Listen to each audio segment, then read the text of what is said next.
Good day. This is the recorded lecture for Week 6, Chapter 9. Chapter 9 covers food and hunger.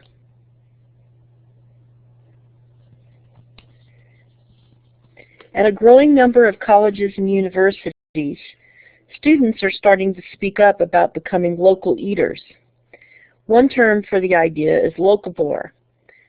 So the discussion of how colleges are involved in this issue is the focus of your opening case study in this chapter. One of these schools is Vassar College in New York's Hudson River Valley. Vassar students have started asking the dining service to provide local foods because they're concerned about the local farm economy, because they want pesticide-free and hormone-free foods, and because they're worried about the environmental cost of foods that travel thousands of miles from the farm to the table. College of San Mateo is a commuter college, as we all know, but that does not mean that you can't buy local. We are lucky to have a farmer's market on campus on Saturdays and hopefully on Wednesdays again after construction is complete when a lot of students are on campus. Even so, in our county, there are lots of opportunities to buy local. Many of our local markets specialize in local produce, so look for signs at the produce bin. You can also use the Buy Fresh, Buy Local wizard posted on the website that allows you to select our county and look at some places where they specialize in local produce.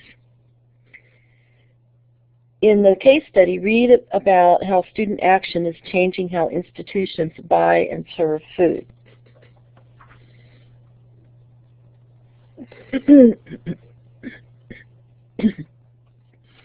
This is the outline of what's covered in your chapter, and I'm going to cover most of this. But I'll take the point now, as I've recorded several of these lectures, is that I try to cover most of the information in the chapter. But it's always helpful to read your book in addition to listening to these recorded sessions. About 850 million people are chronically undernourished. That is the definition defined as 2,200 kilocalories per day on average, underneath that amount. Our population is growing, as we've discussed in a previous chapter, but the proportion of people who are hungry actually is declining from 37% down to 17% worldwide, although there's some fluctuation in recent years in those numbers. Current world food supplies are sufficient in terms of calories to support the population, so that's the good news.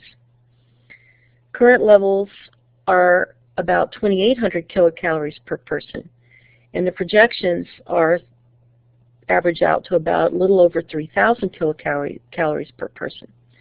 So hunger is a problem that is found in different regions of the world, while other regions have surpluses. So hunger in our world today, barring any major changes in our abilities to grow food, is a problem of distribution, not availability. Hungry people can't work their way out of poverty. Nobel Prize-winning economist Robert Fogel estimates that in 1790, about 20% of the population of England and France were effectively excluded from the labor force because they were too weak and hungry to work. Improved nutrition, he calculates, accounted for about half of all the European economic growth during the 19th century. So while we're having this debate on economic growth, I think this is interesting because economic growth is sort of tied to people and how they are nourished and how healthy they are. Because many developing countries are poor now in relative terms, as Britain and France were in 1790, his analysis suggests that reducing hunger could yield more than 120 billion in economic growth, produced by longer, healthier, more productive lives for several hundred million people. Recognizing the role of women in food production is also an important step towards food security for all. Throughout the developing world, women do 50 to 70% of all the farm work, but control only a tiny fraction of the land and rarely have access to capital or developmental aid.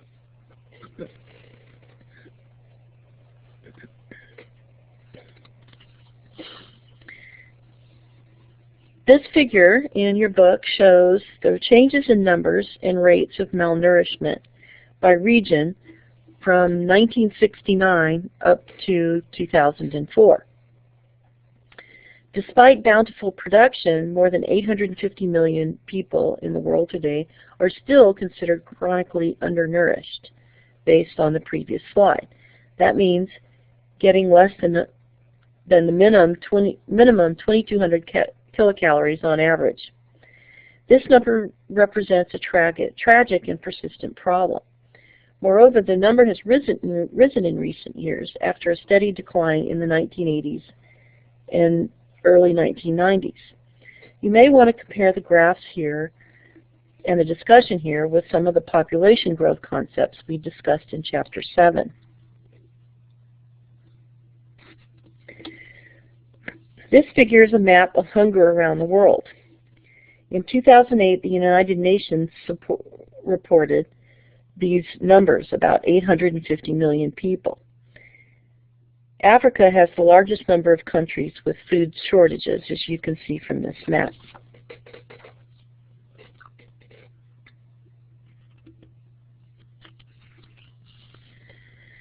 Famines have political and social causes. The aid policies of rich countries often don't help as much as we hope.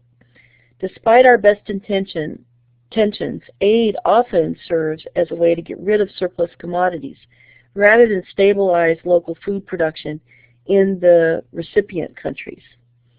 Even emergency food aid has some ambiguous effects, not that we don't want to provide that and prevent people from starving.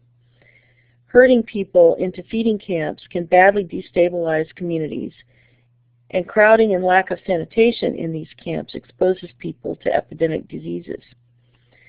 There are no jobs in these types of camps, so people can't support themselves. Corruption and violence can often occur at these food dispensing centers, where aid recipients are highly vulnerable. Having their land and their tools behind, many people have difficulty returning to their farms when conditions return to normal.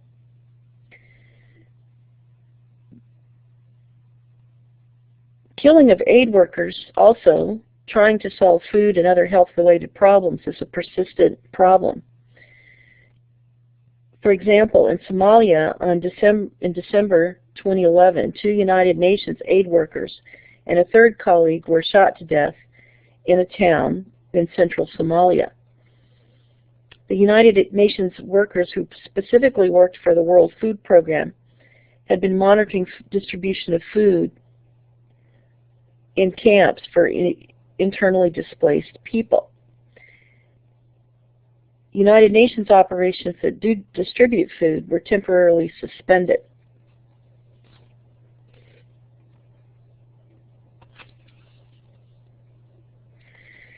At the same time, overeating is a growing problem in other countries. You can read the points on this slide.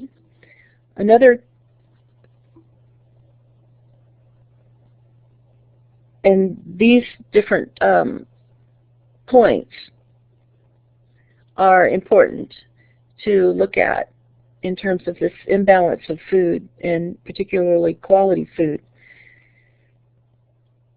Another cause of this issue is the economic necessity for food producers to increase profits.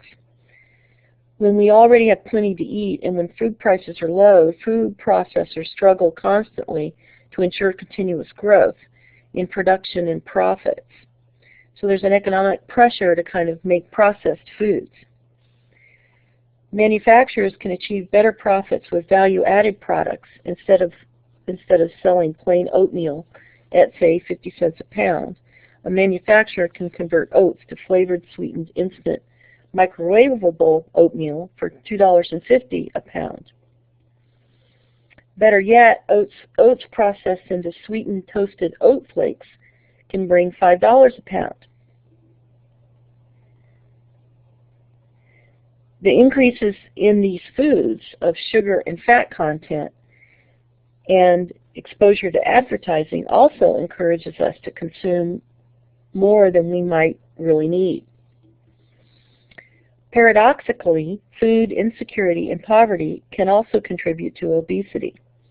In one study, more than half the women who reported not having enough to eat were overweight, compared with 1/3 of food-secure women. Lack of good quality food may contribute to a craving for carbohydrates in people with a poor diet. A lack of time for cooking and limited access to healthy food choices, along with the ready availability of fast food snacks and calorie-laden soft drinks, also leads to dangerous dietary imbalances. Michael Pollan, who writes about food issues at the University of California, Berkeley, says that plain, simple food is what our bodies are adapted to. Products made of manufactured food-like substances that your grandmother wouldn't recognize probably are not good for you, he says. Pollan sums up the answer to health and obesity problems this way: eat food, not too much, mostly plants. Rather simple. Michael Pollan's Botany of Desire is now available on Netflix for those many of you who have it, and I talk to students almost daily that say that it's pretty common for them to have access to Netflix. And Michael Pollan also spoke at CSM's President Series lectures on campus about a year ago.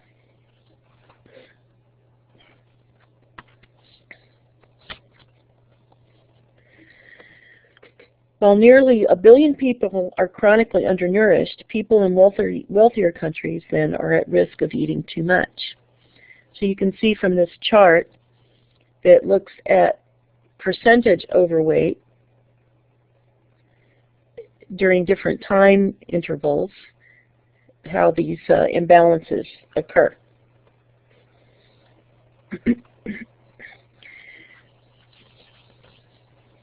So we need the right kinds of foods.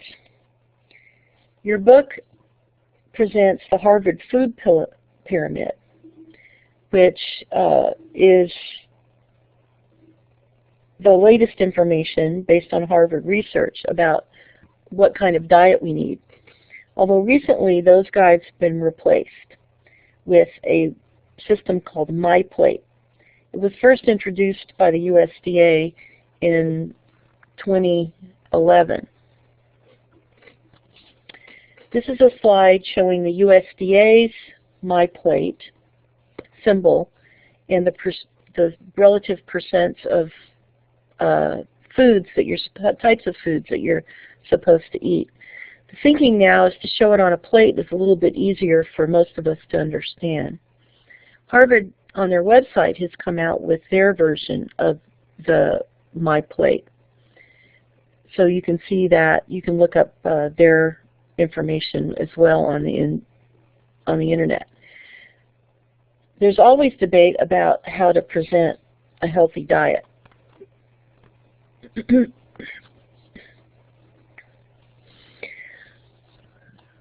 Looking back at our food production, a few crops supply most of our food. The 3 crops on which humanity depends for the most part for the majority of its nutrients and calories are wheat, rice, and maize, or as we call it in the United States, corn. Together, some 2 billion metric tons of these 3 grains are grown each year.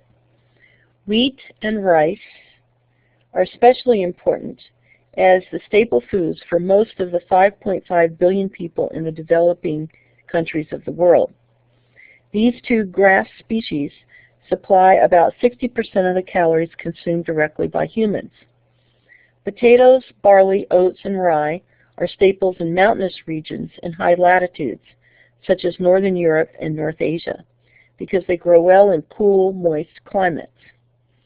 Cassava, sweet potatoes, and other roots and tubers grow well in warm, wet areas and are staples in the Amazonian, Africa, Melanesia, and the South Pacific countries.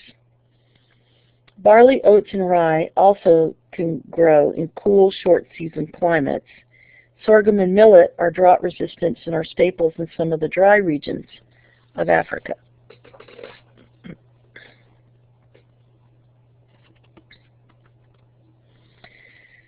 This table in your book summarizes the most important food sources that we consume, and based on metric million tons with 2007 data. This figure in your book summarizes the U.S. crop production, and as you can see, corn is the dominant crop grown in the breadbasket regions of our country. Much of this production of corn, however, goes to the feeding of livestock.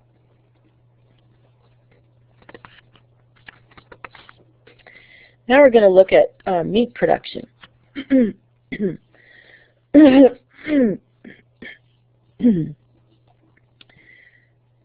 So dramatic increases in corn and soy production that we've been able to do with our technological growing methods in many of our bread baskets around this country in particular have led to rising meat consumption worldwide. This meat is a good indicator of wealth in a country because it's expensive to produce in terms of the resources needed to grow an animal.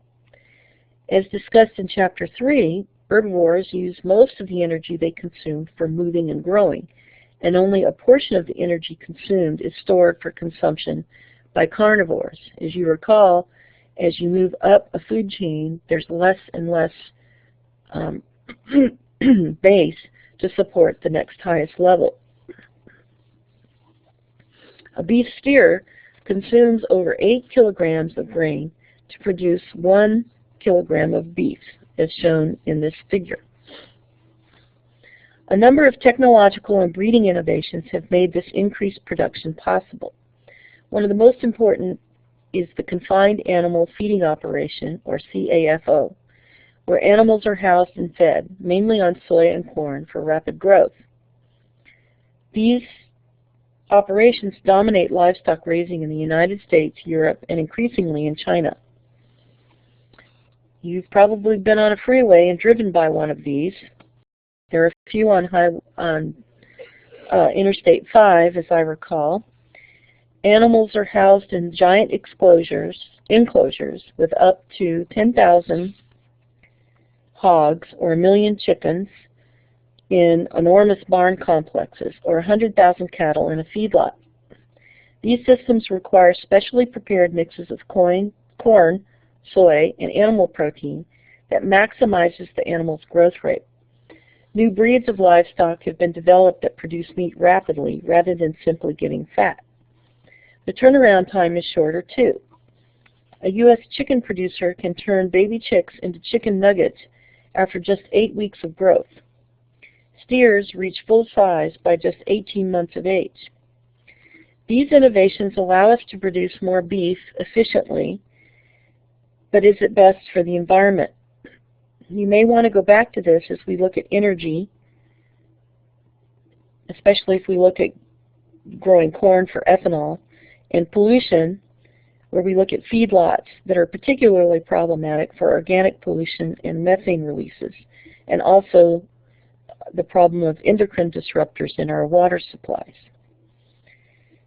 It takes about 16 times as much fossil fuel energy to produce a kilogram of beef as it takes to produce a kilogram of vegetables or rice.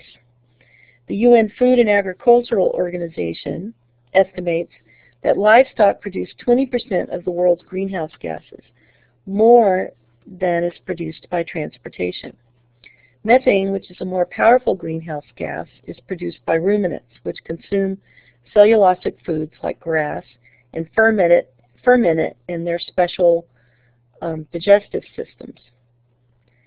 Globally, ruminant livestock produce about 80 million metric tons of methane annually, accounting for about 28% of the global methane emissions as compared to human-related activities. An adult cow may be a very small source by itself, emitting only 80 to 110 kilograms of methane.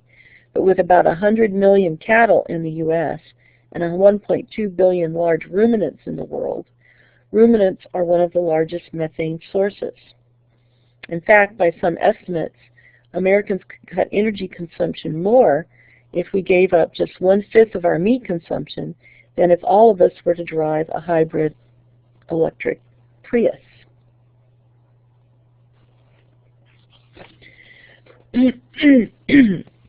So just recall, as I said, from Chapter 3, the energy requirements to move up the trophic levels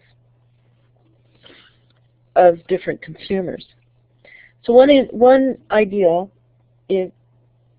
that we individuals can do is maybe to consider eating more plant foods. We've also been told to eat more seafood. We currently harvest about 95 million metric tons of wild fish and seafood every year, but we directly eat only about 2/3 of that amount. 1/3 is used as feed for fish farms to raise species such as salmon or bluefin tuna, which bring high prices.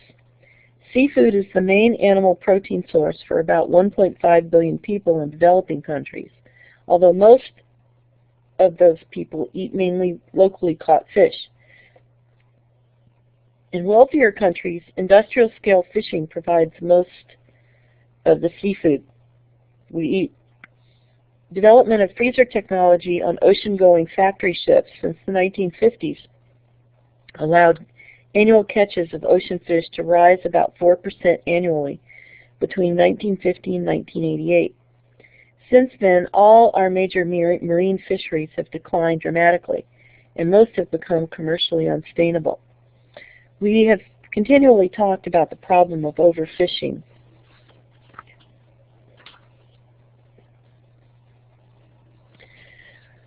Aquaculture holds some promise if it is properly done, but there are many potential problems. Net pens are anchored in nearshore areas and also allow spread of diseases, escape of exotic species, and release of feces, uneaten food, antibiotics, and other pollutants into surrounding ecosystems. New designs are being developed, including fully enclosed pens anchored far from shore, which may mitigate these environmental costs.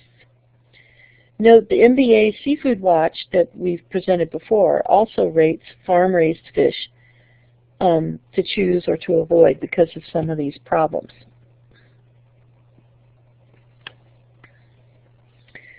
Do sustainable and organic farming offer meaningful contributions to feeding a hungry world in comparison to the large-scale methods of conventional farming? Opinions vary strongly on this question. To some extent, it remains hard to say because sustainable techniques have received relatively little research and development so far. Intensive food production, economics, and feeding a large human population are connected issues. So what do you think?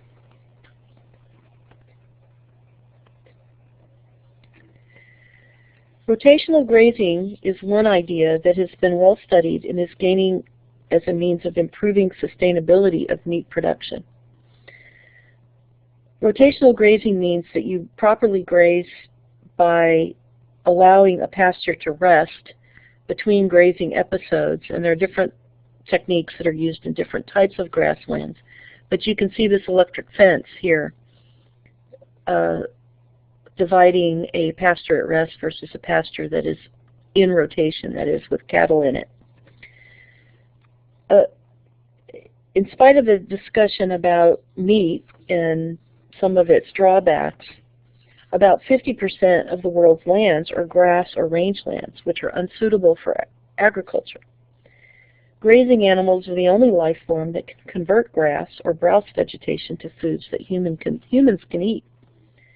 So proper grazing can be beneficial for grasslands rather than destructive. Part of our problem is overgrazing rather than proper grazing.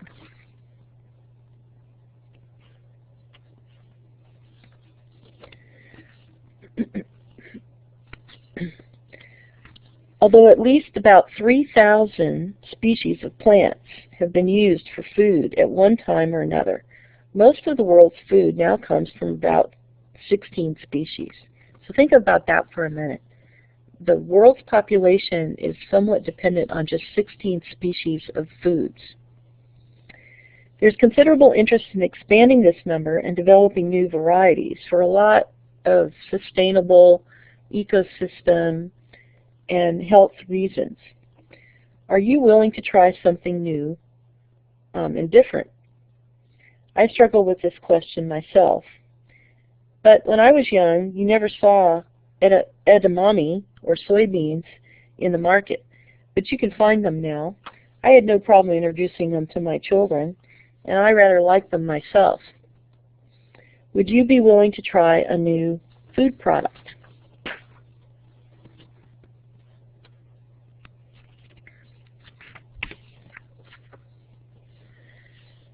One of the reasons why we, with a sort of industrialized agricultural economy, why we focus on such a small number of species is kind of depicted in this graph.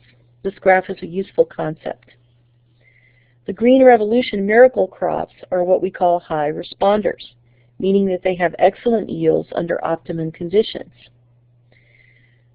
Traditional varieties respond a little bit differently. You can see they don't have a high respondence curve under optimal conditions like the high responders do.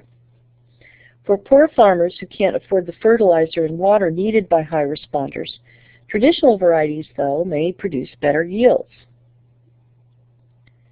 These particular crops require more inputs to produce the yields and pose risks of disease outbreaks, losing the whole crop.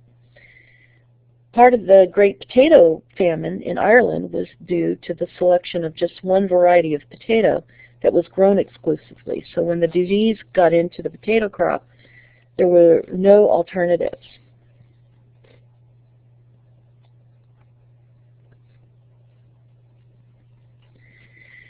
Genetic engineering is sort of a relatively new technique compared going back in human history, I suppose. Genetically modified crops have been introduced to the world's farmers even more rapidly than the Green Revolution crops were in the 1960s and 1970s. Many of the crops that we eat are already genetically engineered, and you may be surprised how much genetically engineered crops are actually on the market. So we're going to talk about that a little bit.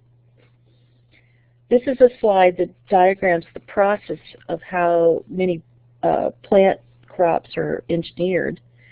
You basically take an enzyme of interest or a gene of interest that produces an enzyme that you want. You cut that out of the donor organism. Then you use a special type of enzyme that we've developed in DNA technology to splice that gene into the DNA of a bacterial cell. Then you reinsert the DNA into the bacterial cell, and then you basically infect a plant cell with that particular bacteria. So what happens is the DNA from the bacteria is incorporated into the DNA of the cells. Then you can actually grow these cells. Plant cells in culture produce what's called a callus. It's like a plant tumor, but if you take these basically callus cells, they're undifferentiated plant tissue cells called parenchyma, and if you subject them to particular series of growth hormones, you can grow a mature plant out of these callus cells. Then you have your genetically engineered crop.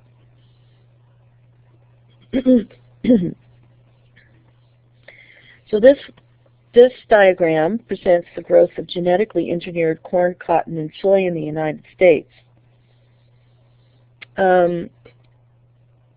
HT, or herbicide-tolerant varieties, mainly tolerate glyphosate, which is Monsanto's Roundup. What that allows farmers to do is to spray out all the other weeds that they don't want, and the actual crop that is the target is resistant to that herbicide. Bt varieties contain a bacterial, Bacillus thuringiensis, that produces a protein that is intolerant to insects.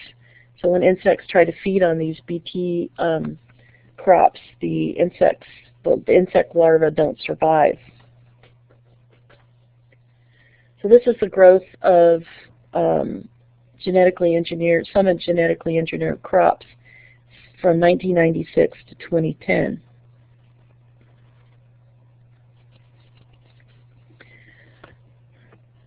So what are the benefits of genetic engineering? Improved yields, reducing the use of pesticides, resistance to disease, resistance to drought and frost. Maybe some varieties can be developed to grow on some of these marginal lands that ordinarily would not grow, and then possibly more nutritious foods. Although many consumers are wary of GM foods, you have almost certainly eaten them. 70% of U.S. corn has Bt traits or herbicide tolerance, or both. Nearly 95% of soybeans and 80% of cotton are modified for herbicide tolerance. It has been estimated that over 60% of all processed food in America contains GM ingredients. You might have noticed that Proposition 37 on the California ballot in 2012 would have required labeling, but it did not pass. So your book has several pages devoted to this, so if this is a topic of interest to you, you may want to read it more thoroughly. So what are the risks of genetic engineering? Here are some of the concerns. Creation of superweeds, pesticides engineered into plants can create resistant pests or build up some toxins in the soil. Unimaginable or unanticipated consequences. Possible irresponsible uses of the technology, that is, maybe some of these things can get weaponized, and more expensive products for poor farmers. So the debate on this is not over.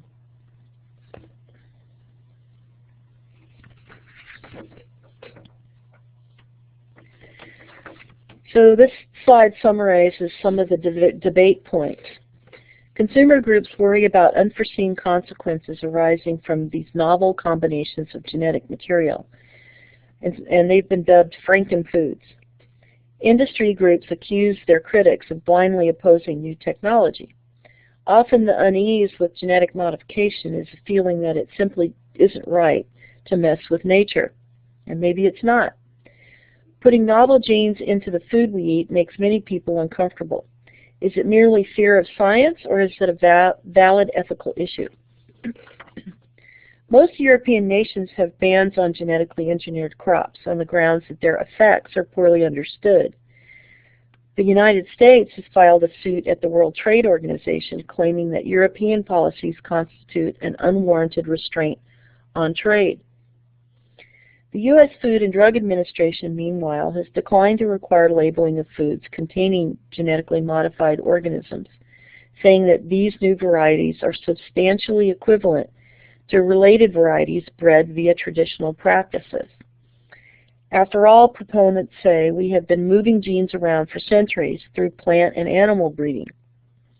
Genetic modification just accelerates and expands the modifications we've always done. Will genetically modified crops feed the world, or will they lead to a greater consolidation of corporate wealth and economic inequality? Can higher yields allow poor farmers in developing countries to stop using marginal land and avoid cutting down forests to expand farmland? Would it be more effective and sustainable to develop fish ponds or regenerative farming techniques than to sell them new patented seeds? These are the unresolved and hotly debated issues to consider as we aim to reduce malnutrition and feed 9 billion people in the coming decades. We may need all the tools we can get, including genetically modified foods, less meat-intensive diets, more land conversion, and other approaches. Many people argue that we should take a better safe than sorry precautionary approach and err on the side of safety. Our assessment of genetically modified varieties may also depend on whether we are primarily concerned about human health, environmental health, economic stability of foreign economies, or other factors. Debate on all these strategies seem likely to continue for years to come.